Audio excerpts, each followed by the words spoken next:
Hello, everyone. Hi. Today, Cilka and I are going to talk about sex ed. So,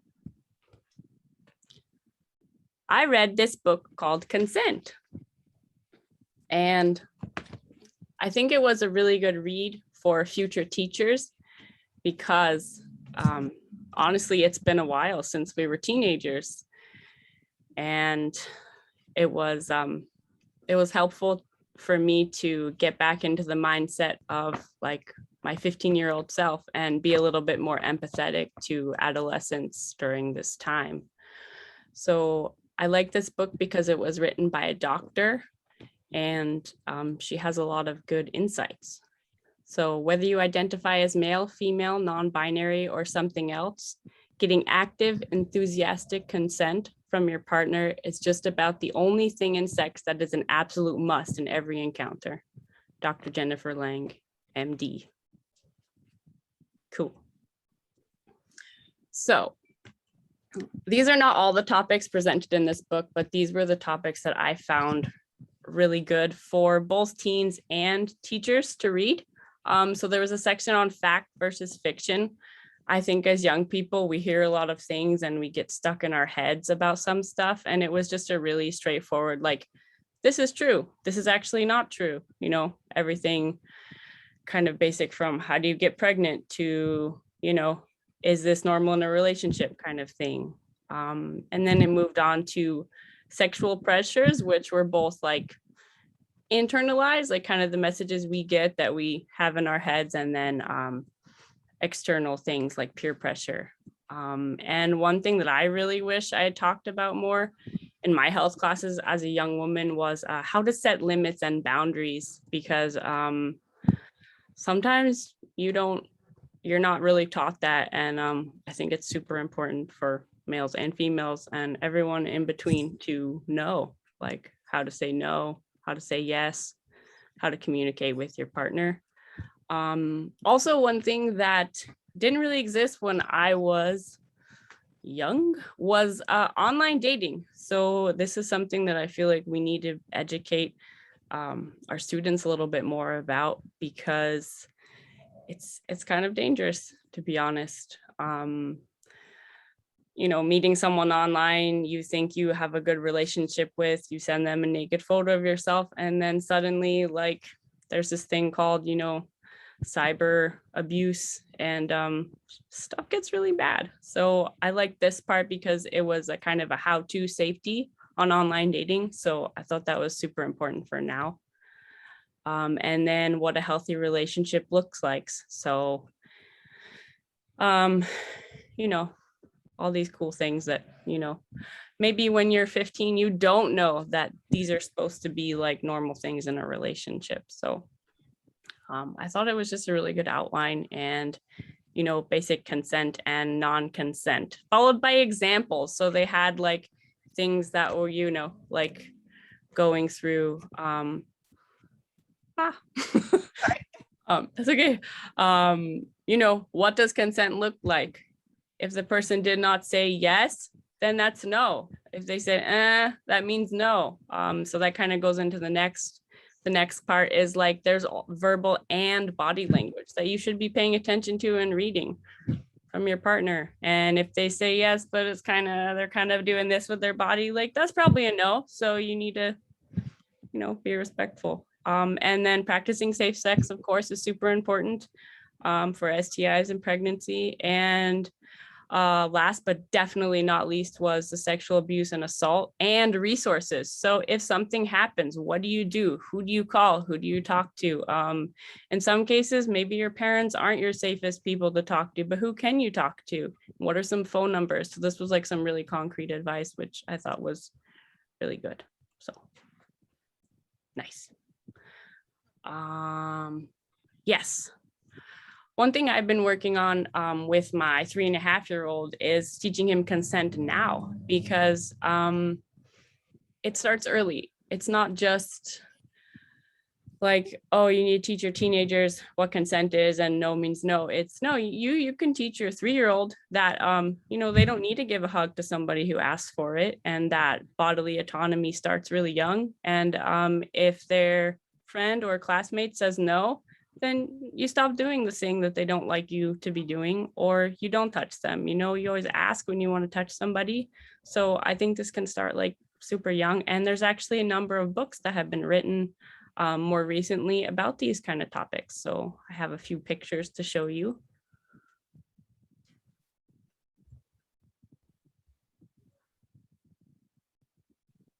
Yes, these are some cool books. Your Body Belongs to You, Bodily Autonomy. My Body, What I Say Goes. And the little tiny picture on the bottom is C is for consent.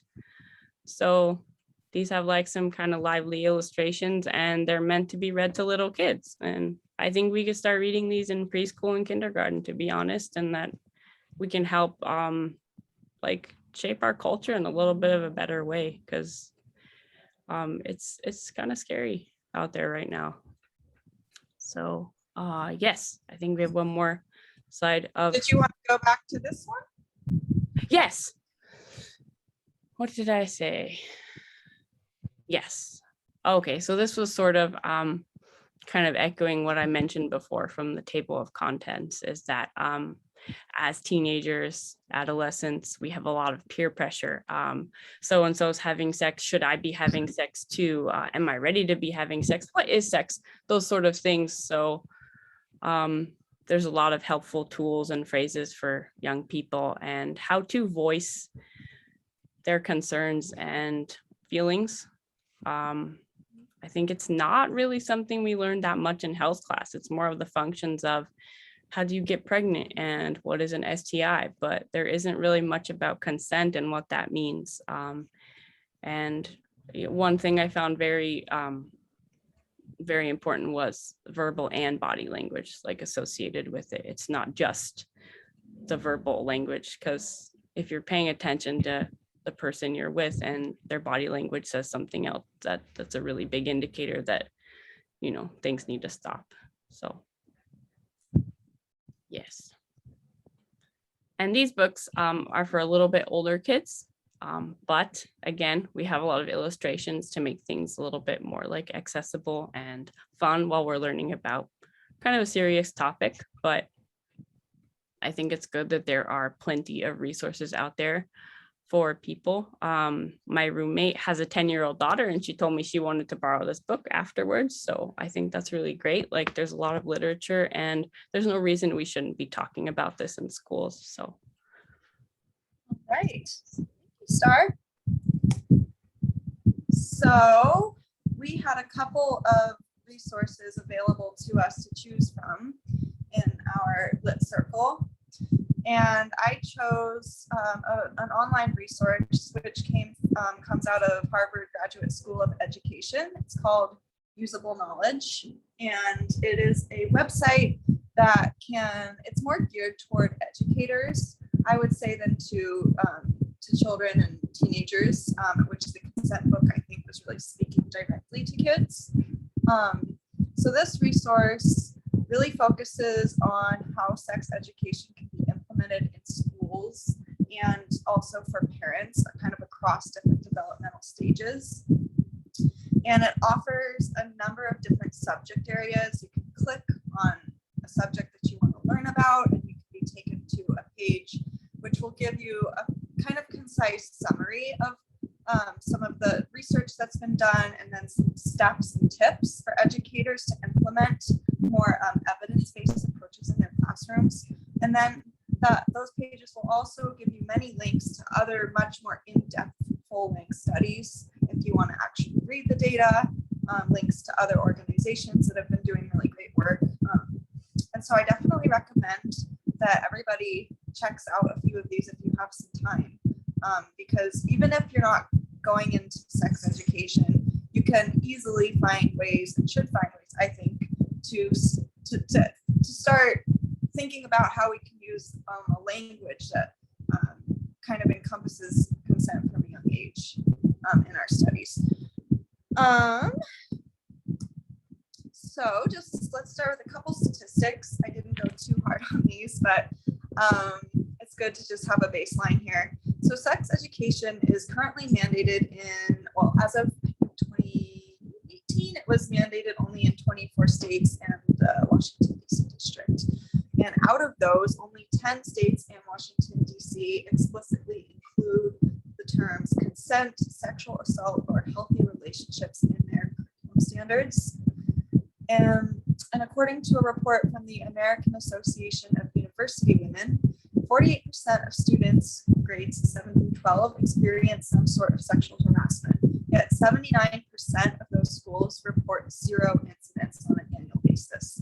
So obviously there is an issue in the systems in place in schools for identifying and reporting incidents. So sort of a driving question that I want to approach is what can schools do differently to create comprehensive sex education programs and all around safer environments for students. So that means outside of actual classroom time, how can schools really foster better support and safety? So one of the things that schools have available to them, and not just available, but it's actually mandated to them, is the Title IX, which was enacted in 1972, but a vast majority of schools do not have policies in place that bring them into compliance with Title IX.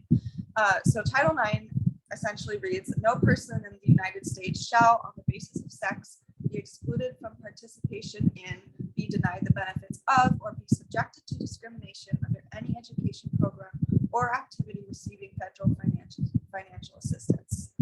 As I said, most schools are not complying, and this section of the online resource offers a couple of steps that schools can take to come into compliance, or at least move toward compliance. However, the authors do emphasize multiple times that Title IX is extremely broad and complex, and because of that, there can be a lot of confusion for administration, especially when there's frequent turnovers of superintendents and boards and other people who are in charge of making curriculums. So a couple steps I found were important and useful. One was an annual all-staff training on the scope of Title IX protections and in-house procedures for implementing it. And then having a dedicated and unbiased Title IX coordinator, unbiased meaning they're not attached to some other program in the school or protecting the interests of the school from lawsuits. This can be really important for having somebody who's deeply knowledgeable and has experience in all of the sort of aspects of Title IX, not just, oh, can girls play on the basketball team, because it's so much broader than that, and it applies to all genders. And also students should be informed that they have legal protection, and whether or not their school is enforcing that, the protection exists. And resources should definitely be made to help them access that protection. Here's just a little visual. I'll probably just let you all look over this on your own for the sake of time. So sex education that goes beyond sex. Why schools and families need to talk about relationships, caring, and consent. By bringing ethics into sex education, students become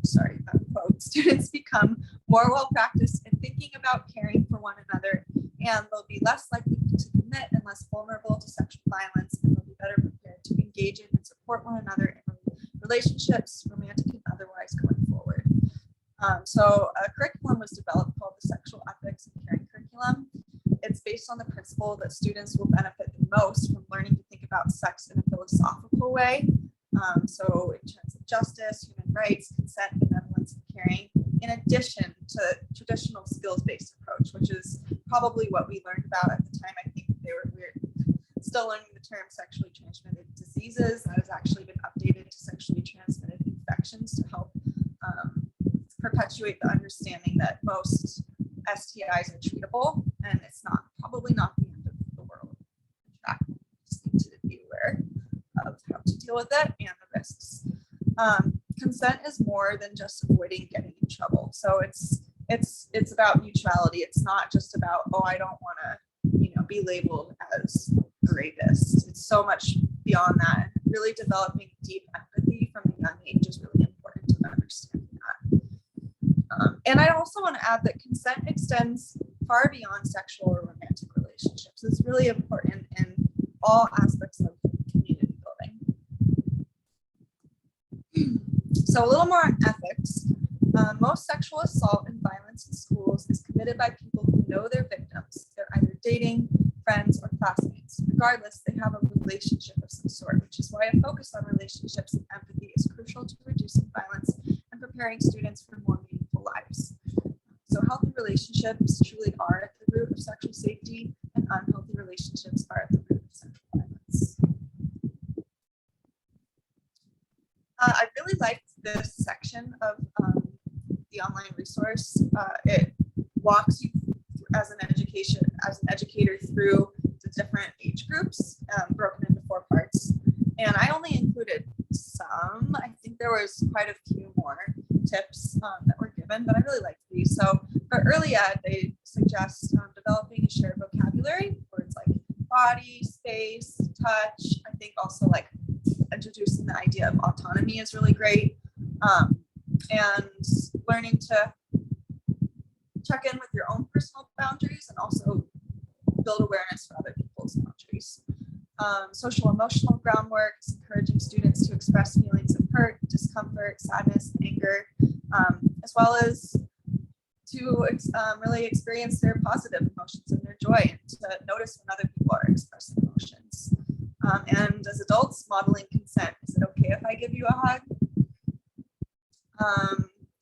Elementary education starts to become a little bit more, I'm not going to say explicit, but by 5th grade, kids are definitely, some students are going to start becoming aware that they're going to go through puberty, and we can start having more open dialogue, I think. So begin discussing how tone of voice and body language are important signs of consent. For example, if you ask to give somebody a hug and their response is, okay, and they don't open up, come in for a hug, is that an enthusiastic consent? Probably not. Discuss words and phrases to give, refuse, or revoke consent. I think the revoke is important because consent is an ongoing process. You don't give it once and then it's just, that's it. You revoked it anyway.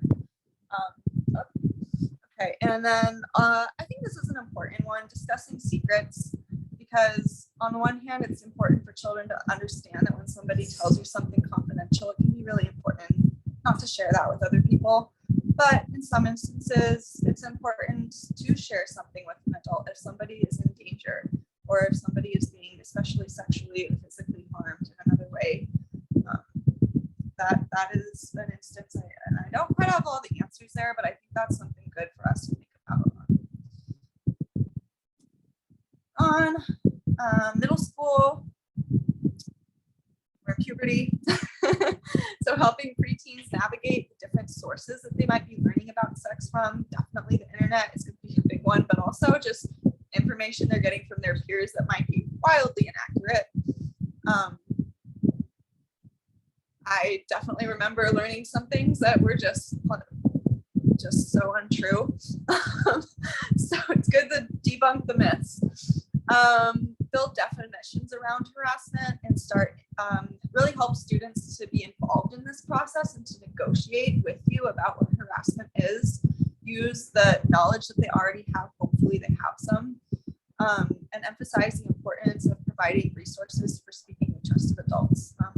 Students may or may not have this at home, so hopefully helping to build some relationships with your students, identifying when you see a student that might not have those relationships outside of school, and just being there for them in small ways, and hopefully providing sort of a sense of whatever, just trust with you can really benefit the student. And then also talking about gender bias, stereotypes, gender expression, normalizing gender fluidity is beneficial to everybody. And then in high school, we want to emphasize that consent is for everyone, not just for heterosexual boys, and empower students to expect respect when it comes to their boundaries, in addition to respecting others' boundaries. And then probably it's a great time, if not even earlier, maybe in 8th grade, 7th grade, but we should start talking about the way that substance interferes with the person's ability to give consent. And this resource and the consent book really focus just on alcohol, but I think it's a lot more realistic to expect that some students will begin using drugs too. And to include, as much detail as feels appropriate about different substances, effect on your body, ability to remain conscious, and many other things we could go into. Consent across disciplines. So I said this previously, but we can talk, in history class, for example, we can talk about the way that, let's say, women in the United States, their access to autonomy, independence, and therefore also to consent has really changed throughout history. So we can look at how that's evolved, where we still want it to go. And then there was another section of the resource that was called Growing Up Knowing. It's an organization, I think it was based in maybe Mississippi. It was a southern state. It's called Growing Up Knowing, and it's a family-based approach to sex ed. It teaches children together with their caregivers about consent and other forms of sex ed, starting at a young age, in order to begin an open dialogue that can build shared vocabulary and trust between caregivers and children in talking about the tough stuff. There's an emphasis on using anatomical names instead of slang for body parts, and the importance of telling an adult if something uncomfortable has happened. And it also encourages caregivers and children to make an agreement about what kinds of conduct are expected from each party in regard to the child's sexual development, and maybe in regard to the parent's sexual activity as well. Some things the child, it might be really beneficial for them to be exposed to a certain level of intimacy or knowledge of intimacy that their parents have, and then other times it can be not age appropriate. So I think having those discussions, or at least the parent having those discussions or caregiver is good. And the agreement will almost definitely need to shift over time. So it's really about creating a sustained, ongoing conversation. And then another resource was called Making Caring Common, and it gives various tips for caregivers to help their teens understand what constitutes misogyny and harassment, with an emphasis on teaching kids to be critical consumers of media. And then it also gives tips for caregivers to help their kids develop a healthy standard for romantic relationships. And yeah, in general, I thought this was a really well-rounded resource. It was great as a future educator to start thinking about specific language that we want to use in our classrooms. And I personally am hoping to become certified and if you're endorsed to teach sex ed in the future. So I just really appreciated not just the information on this website, but how many other connections I was able to make to other organizations. And I guess the one thing I would have liked to see more, there wasn't really anything about this here, was how to navigate circumstances where children are receiving conflicting information about sex from their family, their church, other external groups. And I think that we will see that. There's a lot of that in our pretty polarized country. And even the fact that many states won't teach sex education is a huge indicator of that. And so I think I definitely want to spend more time trying to learn how to sort of provide an education around consent that maybe doesn't violate the wishes of their families too. So yeah, something for me to think about. And thank you for learning with us.